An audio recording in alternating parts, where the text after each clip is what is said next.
สำหรับบงโอนบาดได้เมียนโกนโตยก้าวจุ่มมือเชียมซอซีเชียมกว่าหอมไงนี่ขยมหมดซุ่มนายนอมนำหมดสดบานขมายหลุกครูสกยาให้ขยมหนังเทียนตึงเนียบเชียบาจีบันยอเลยบ่าวเส้นเดียบบงโอนบาดเมียนโกนโตยชื่อตัวเลยเชียมซอซีเชียมพอหมดเต็มยมตัวเชียบางนะบ่าวเส้นเดียบบงโอนมันเมียนตุ่มนกจัดถ่าย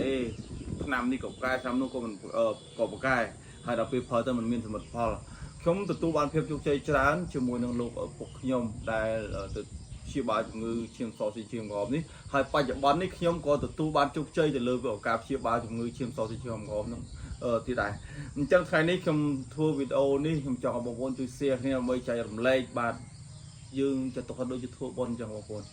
ខ្ញុំមើលឃើញបច្ចុប្បន្នមានក្មេងៗជាច្រើនដែលទទួលហានិភ័យខ្ពស់ជាមួយនឹងឈាមសស៊ីឈាមក្រហមហើយថ្នាំខ្ញុំនេះបាទអសតបុរាណខ្មែរលោកគ្រូសុកយ៉ានេះអត់ចំណាយច្រើននេះណាបងប្អូនចំណាយធម្មតា2-3កញ្ចប់គឺជាហើយណាបងប្អូនប៉ុន្តែគាត់ថាក្មេងតូចគាត់ពិបាកក្នុងការលេបថ្នាំព្រោះថ្នាំនេះវាធម្មតាថ្នាំយើងថ្នាំខ្មែរយើងវាច្រើនរឿងវិញហើយបងប្អូនហើយវាមិនស្រួលលេបទេប៉ុន្តែសម្រាប់នោះចាស់អត់អីទេធម្មតាណាបងប្អូនអញ្ចឹងសម្រាប់បងប្អូនដែលមានជំងឺកូនមានជំងឺឈាមសស៊ីឈាមក្រហមនេះបាទសូមកុំទុកយូរអីតែបងប្អូនគិតថាថ្ងៃណាថ្ងៃហ្នឹងតើនឹងធ្វើម៉េចប៉ុន្តែបងប្អូនចង់ឲ្យជីវិតកូនបងប្អូនឬមួយក៏បងប្អូនមានជីវិតបន្តទៅមុខបាទមកជួបខ្ញុំនឹងបើសិនតែអត់មានទំនុកចិត្តហ្នឹងគឺទិញថ្នាំទៅបាយអស់លុយមកជួបខ្ញុំព្យាបាលហើយបើមិនជាខ្ញុំអត់យក100ខ្មែរទេនឹងទៅលើថ្នាំឈាមសស៊ីឈាមក្រហមចឹងរាល់ថ្នាំដែលខ្ញុំព្យាបាលទាំងអស់បច្ចុប្បន្នបងប្អូនមិនមែន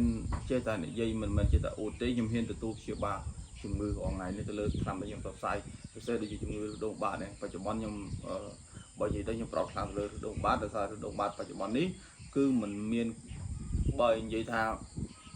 ខ្ញុំមិនអូទេបើនិយាយថាមិនមានគ្រូណាហ៊ានទទួលព្យាបាលដូចខ្ញុំជាអត់យកលុយដូចគ្នាទេខ្ញុំនិយាយចឹង